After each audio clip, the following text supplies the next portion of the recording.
paz do Senhor a todos. Estamos iniciando mais uma aula de nossa escola bíblica dominical para a classe dos adolescentes, os nossos queridos juvenis. Então, nós estamos indo para a nossa lição de número 3 e o tema da lição de hoje é Raízes do Avivamento na História da Igreja. O tema da nossa lição é Raízes do Avivamento na História da Igreja. E antes de iniciarmos aqui a nossa reflexão a respeito desse assunto, gostaria de convidar você a se inscrever no canal da Escola Bíblica Dominical, caso ainda não seja inscrito, dar like no nosso vídeo e compartilhar. Dessa forma, você estará ajudando a propagar o reino, os ensinamentos das Escrituras com muitas outras pessoas. Também aqui em nosso canal você irá encontrar aqui vários estudos de várias lições, de várias revistas para as mais variadas faixas etárias. Então, com certeza você irá encontrar algo edificante para a sua vida, para a sua alma, para o seu ser. Então, vamos aqui entrar aqui na nossa lição de hoje, que tem como objetivos, afirmar a importância de estudar a história do avivamento. É bom nós conhecermos um pouco da história do avivamento. Também apresentar as características do movimento puritano, que foi um movimento aí que surgiu e que tem muito a ver, que é os primórdios aí do avivamento, que tem muito a ver com como a maneira que nós acreditamos que deve ser a vida cristã, também, por isso era um movimento baseado nas Escrituras. E também de apontar as características do movimento pietista, que também era um movimento aí, assim como o movimento puritano, um movimento que tentava aí resgatar um avivamento e uma vida mais próxima do Salvador, uma vida mais parecida com Cristo. Que Deus seja louvado e que Ele nos guie, que seu Espírito nos guie ao longo desta reflexão, destas lições. Então, temos aqui o nosso texto bíblico, que está em 1 Coríntios, capítulo 2, versículo 16, que diz assim: Porque quem conheceu a mente do Senhor para que possa instruí-lo? Mas nós temos a mente de Cristo. 1 Coríntios capítulo 2, versículo 16.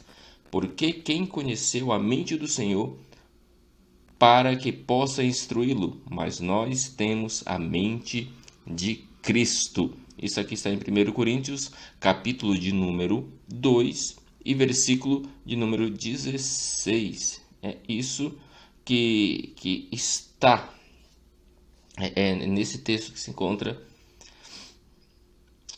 isso que lemos agora. E a nossa leitura bíblica em classe se encontra em 2 Timóteo, capítulo 4, do versículo 1 até o versículo 5, que diz da seguinte maneira. Acompanhe na sua Bíblia, 2 Timóteo, capítulo 4, do versículo 1 até o versículo 5. O jovem Timóteo diz que era um jovem pastor. Então vamos começar a leitura aqui. Versículo 1 fala assim: Conjuro-te, pois, diante de Deus e do Senhor Jesus Cristo, que há de julgar os vivos e os mortos na sua vinda e no seu reino, que pregues a palavra, instes a tempo e fora de tempo, redáguas, repreendas, exortes com toda a longanimidade e doutrina. Porque virá tempos em que não suportarão, a minha tradução aqui está falando, não sofrerão a sã doutrina, mas, tendo comichões nos ouvidos, amontoarão para si doutores conforme as suas próprias concupiscências. Isso é bem grave. E desviarão os ouvidos da verdade, voltando a fábulas. Mas tu, sê sóbrio em tudo, ou seja coerente, esteja atento sobre as aflições, faze a obra de um evangelista, cumpre o teu ministério. Então essas são recomendações do apóstolo Paulo para o novíssimo pastor, evangelista Timóteo. E pensando no tema proposto pela nossa lição de hoje, que é a história, que é as raízes do avivamento ao longo da história da igreja, nós logo pensamos nos períodos de perseguições e de tempestades. A igreja, ela sempre foi marcada, a igreja de Cristo, ela foi marcada por ter que atravessar muitas tempestades, muitas perseguições, muitas lutas.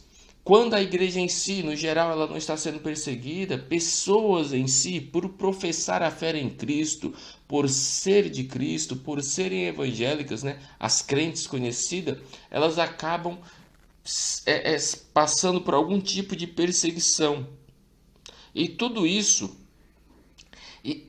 causa, e pode causar, né, não que causa, mas pode causar um esfriamento espiritual. Por isso o apóstolo Paulo, ele exorta Timóteo, né, o jovem Timóteo, acerca dos tempos turbulosos, né, dos períodos turbulosos, dos períodos de dificuldades na vida de alguém que quer fazer o ministério apostólico, o ministério de Cristo. Você pode conferir isso em 2 Timóteo capítulo 4, versículo 3, também 2 Timóteo 4 e 2. O apóstolo Paulo, ele sempre teve a preocupação de manter viva, acesa, a chama no coração das pessoas. Na época em que Paulo estava vivendo aqui na terra, ele estava pregando o evangelho e plantando igrejas. As pessoas iam se convertendo ao cristianismo e a partir de então elas se juntavam. E quando se juntavam e tinha uma quantidade razoável de pessoas, eles começavam a ir para algum local específico para ali comungarem a sua fé e adorarem a Deus. Então, diante disso, muitos imperadores e muitas pessoas da época começaram a ficar muito preocupados, achando que o cristianismo iria crescer e dominar tudo. E por causa disso, começou a acontecer aí várias perseguições. Já na época de Paulo, o Império Romano já não era satisfeito com o cristianismo. Haja visto que o próprio Império Romano, juntamente com os judeus, eles mataram a Jesus, pois temiam que Jesus ele fizesse com que o povo, as pessoas, se revoltassem contra o império e se rebelassem contra ele, e assim o império poderia sofrer algum tipo de dano. Mas nós temos que ter em mente sempre que Jesus, em sua sabedoria eterna, ele sempre tem um plano para resolver as situações da igreja, a igreja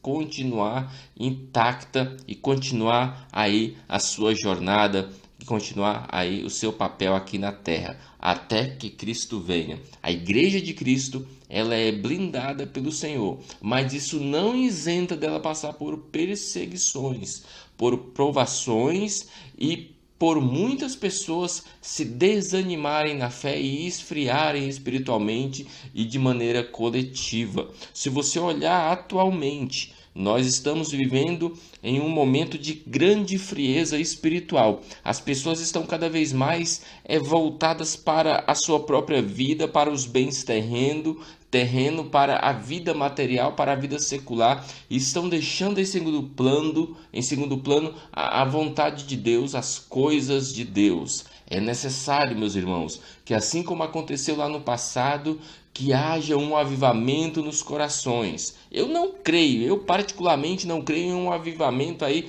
em que toda a igreja vai estar novamente como era a igreja primitiva, mas eu acredito em avivamento específico, individual.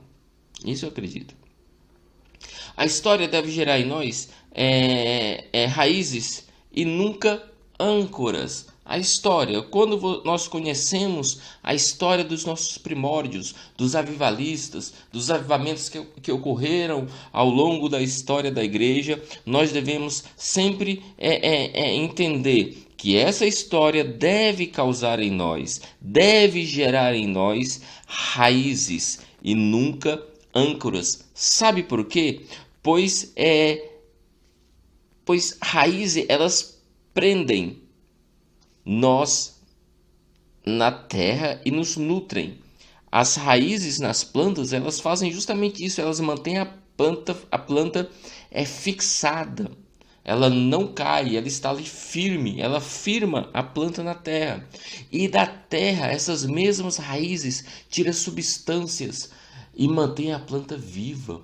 Que as histórias que nós iremos estudar aqui, que são histórias reais que aconteceram, que isso sirva para nos enraizar e delas tirar substâncias e aprendizados para que nós possamos aplicar em nossa vida.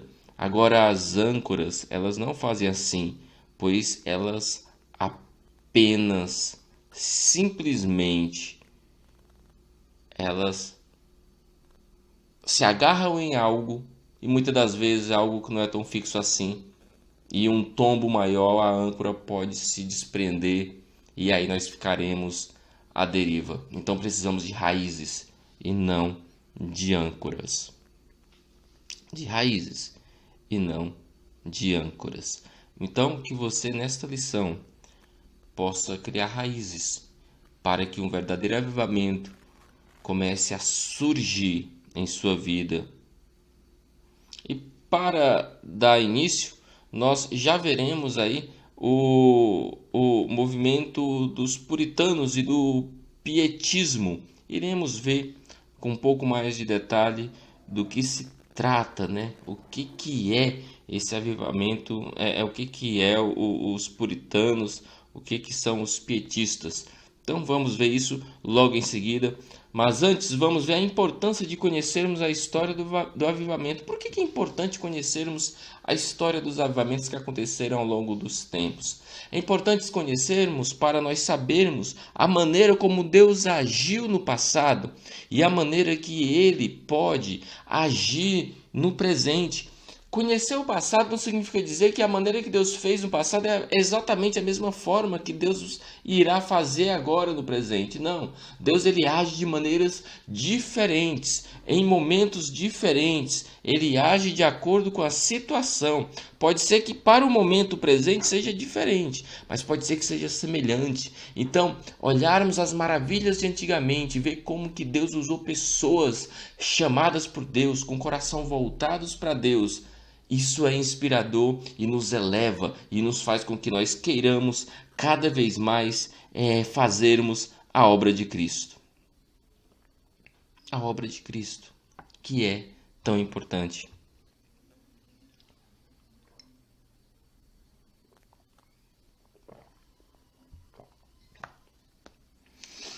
A história dos avivamentos é um testemunho vivo de que a frieza e a apostasia e as trevas que cercaram a igreja nunca puderam impedir o sopro de Deus no meio do seu povo.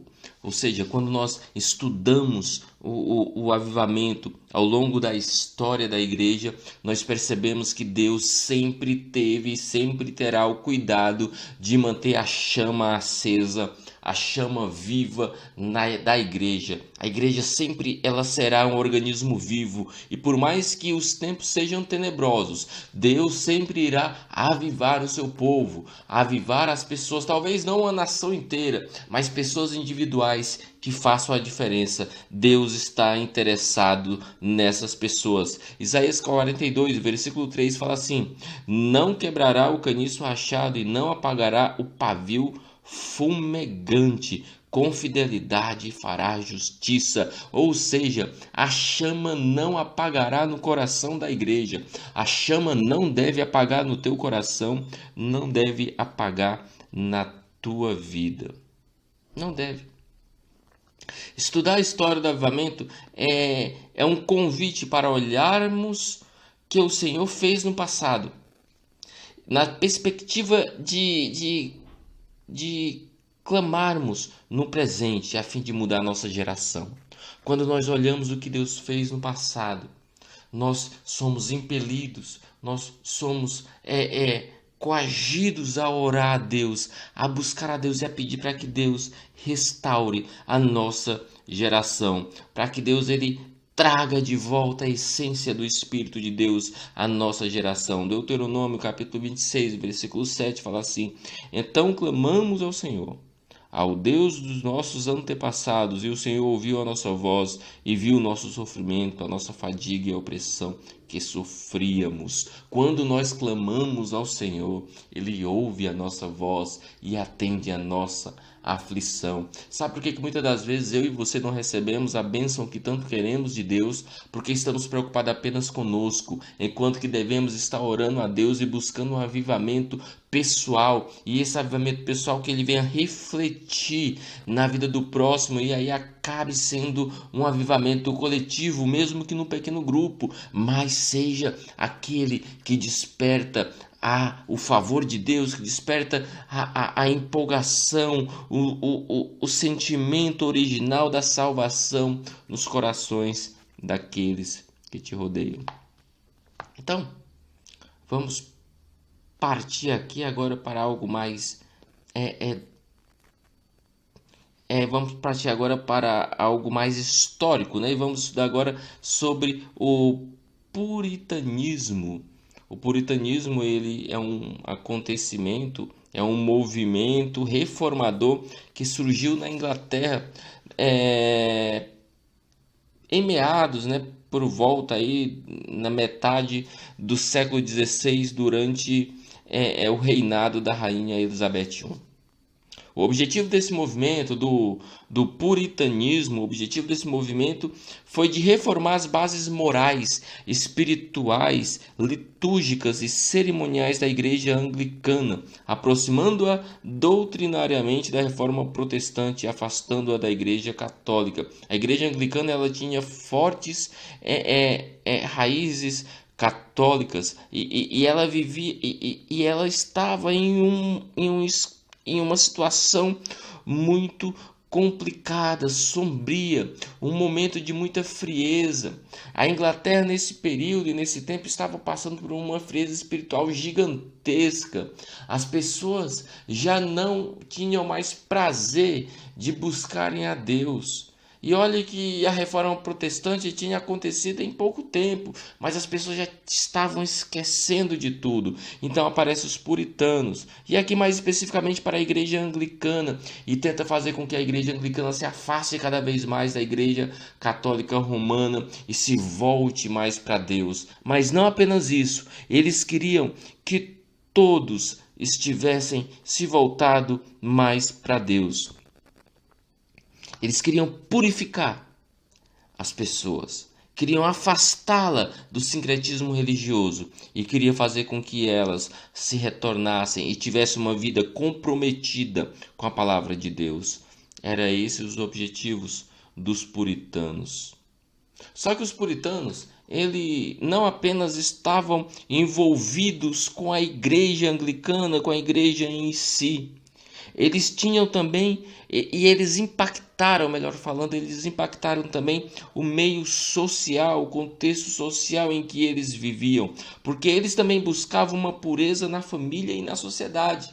Olha que coisa interessante, hoje em dia tanto se fala de família, tanto se fala de família tradicional, mas os puritanos, lá no século XVI, já estavam preocupados com isso, já queriam resgatar novamente as origens da família, porque a família é a base da sociedade. Uma família saudáveis é uma sociedade saudável. A teologia, vamos agora entender um pouco que a teologia dos puritanos tinham pelo menos aí 4 visões que precisam ser destacadas. A primeira visão é a salvação pessoal mediante a graça de Jesus Cristo. Nós podemos ver Efésios capítulo 2, versículo 8, que fala assim: pois vocês são salvos pela graça, por meio da fé, e isso não vem de vós, é dom de Deus. Os puritanos tinham isso em sua teologia, que a salvação era mediante a graça e que não era de forma nenhuma mérito humano. A salvação não é mérito meu, não é mérito seu, mas é dada por Deus. Estamos aqui com o texto de Efésios 2 e 8 que atesta isso para nós. Também tem um segundo aspecto, né? A teologia dos puritanos, que é a suficiência das escrituras para todas as áreas da vida. Se nós lermos aqui Salmos 119, versículo 9, fala assim: como pode o jovem manter a sua vida, manter pura a sua conduta, vivendo de acordo com a tua palavra. Ou seja, os puritanos, eles entendiam e propagavam que toda a nossa vida deveria e tinha que viver de acordo com a palavra de Deus. E é isso que eu e você temos que fazer hoje em dia. Toda a nossa vida, todo o nosso ser devemos viver de acordo e exatamente como fala a palavra de Deus. Em terceiro lugar, temos aí o aspecto, teológico dos puritanos, que a igreja manifesta o que é posto nas escrituras, reduzindo o prestígio da tradição. Vamos ler João, capítulo 17, versículo 17, que fala assim: santificai-vos na verdade, a tua palavra é a verdade. Sabemos que a igreja católica ela é muito ligada à tradição. Ela tem a tradição no mesmo pé de igualdade com as escrituras. E a igreja anglicana, por ter fortes traços católicos, por ter saído dela, obviamente, por ter uma ligação próxima a ela, eles tinham uma tradição muito forte. Então os puritanos apareceram falando assim: olha, as escrituras, a igreja ela deve manifestar o que existe nas escrituras e em detrimento à tradição, não a tradição em detrimento às escrituras. Ou seja, as escrituras estão acima da tradição. Se a tradição contradizer as escrituras, ela nada vale. Se a tradição está de acordo com as escrituras, ela é apenas uma propagadora das escrituras. Ou seja, os puritanos queriam que a tradição não fosse superior às escrituras.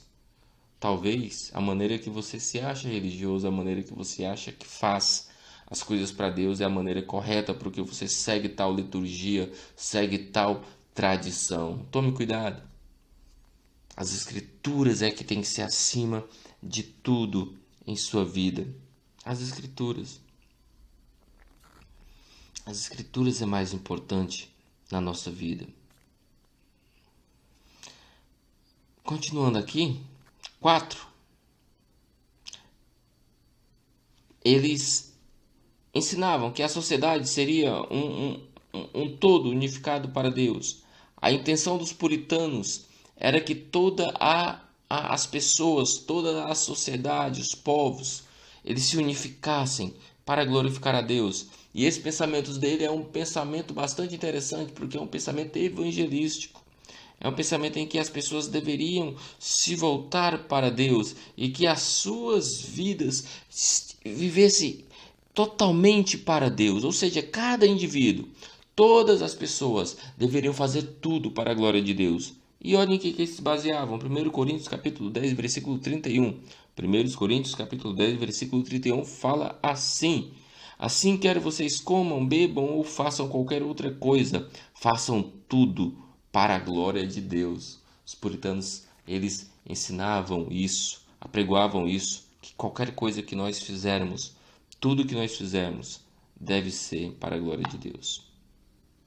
Só que nem tudo são flores. Os puritanos estavam aí pregando a palavra de Deus, mas houve perseguição. Eles sofreram perseguição, foram perseguidos duramente pelo governo inglês, pois o governo temia e tinha medo que ele se tornasse um poder político e que alcançasse grandes proporções e pusesse em risco, o governo e tudo que eles tinham construído politicamente.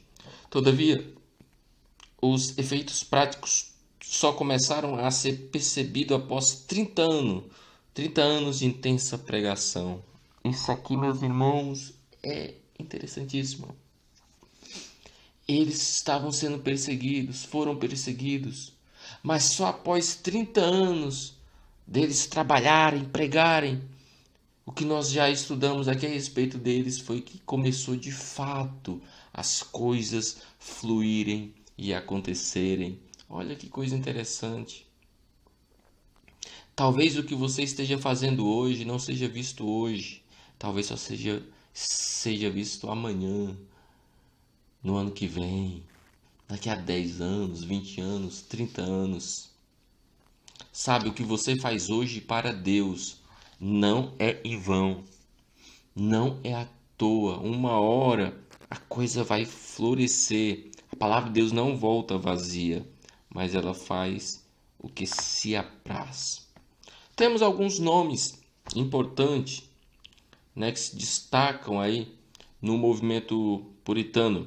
Dentre eles temos William Perkins, um nome importantíssimo, era um pregador e que trabalhava uma teologia que estava a serviço da transformação da sociedade. Temos também William Ames, que era um escritor e professor que vivia ensinando que a nossa vida tem que ser dedicada completamente a Deus. Temos também Richard Sabes, que era professor em Cambridge,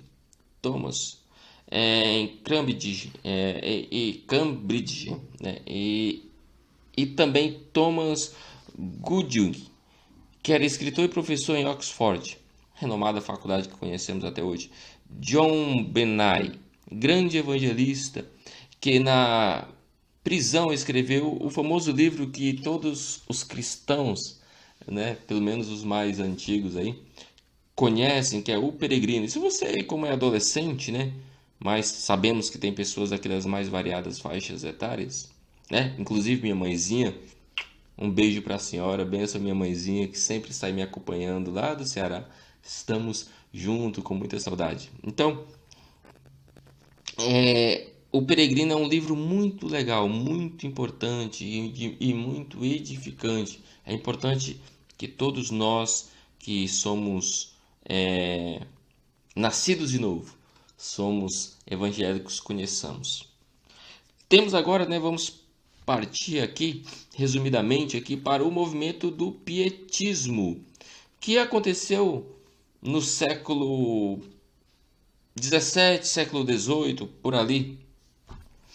Em 1648, após mais de 100 anos, né, mais de um século da Reforma Protestante, que estava consolidada na Alemanha, que tinha se consolidado na Alemanha, ainda não havia preenchido todos os corações.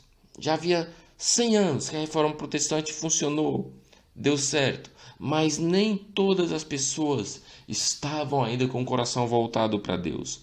Muitos estavam com o coração afastados de Deus. Isso na Alemanha. O pietismo alemão foi um movimento que surgiu dentro da Igreja Luterana.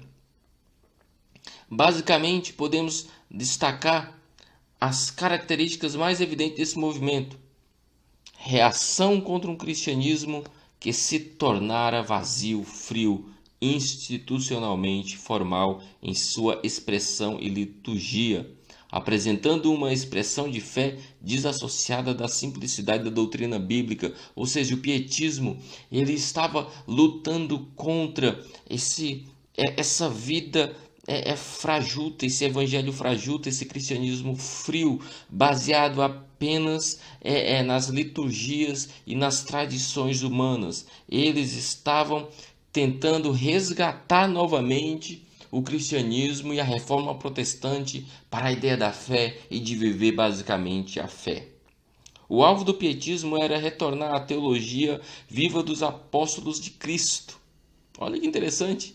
Eles eram ousados. Eles queriam fazer com que as pessoas, que a igreja se voltasse novamente para a vida como era os tempos apostólicos, a teologia, o entendimento das escrituras da maneira que aconteceu num período apostólico, no período em que os apóstolos ensinavam as escrituras. Esse era o alvo do pietismo. Eles davam ênfase à pregação do evangelho, acompanhada de um testemunho condizente com as escrituras. Ou seja, eles falavam assim: você tem que pregar aquilo que você vive. Sabe aquela frase? Faça o que eu faço e não faça... Faça o que eu mando e não faça o que eu faço? Com eles não funcionava. Você tem que pregar aquilo que você faz. Faça o que eu faço. E é justamente o que eu mando, pois o que eu faço é o que glorifica e é o que busca a Deus. Temos alguns pietistas aí de maior destaque, como Philip Jacob Spener, que escreveu um livro que foi considerado como um marco, né, como como o grande documento aí do pietismo, que é um livro chamado Pia Desideria, né? Que isso traduzido aqui para um português mais direto significa desejos impiedosos. Temos também August Hermann Frank, fundador de um colégio que ensinava as escrituras e ele tentava harmonizar as escrituras com a erudição. Ele tentava mostrar que mesmo você estudando a Bíblia, você poderia ser alguém culto, alguém erudito. Temos também Conde Zinzendorf, que foi um teólogo dos moravianos que deu um grande impulso às missões modernas, impactando o grande avivalista que todos nós já ouvimos falar, né? Que foi aí John Wesley. Meus queridos irmãos, a busca por um avivamento e um avivamento real aconteceram na história da igreja. Nós vimos aqui avivamentos que aconteceram durante a história, o movimento puritano, os pietistas. E Deus, ele conta com você. Talvez não para fazer um movimento de avivamento, mas que a sua vida seja movimentada pelo Espírito de Deus e seja a partir de agora avivada. Que Deus em Cristo te abençoe. Espero que você reflita a sua vida e perceba o quanto que Cristo é cuidadoso e ao longo da história manteve avivada a sua igreja. E assim Ele vai continuar fazendo. Que a sua vida também seja inspirada pelos avivamentos que aconteceram no passado e te dê munição, combustível, para que você viva avivadamente hoje. Que Cristo te abençoe e até a próxima aula.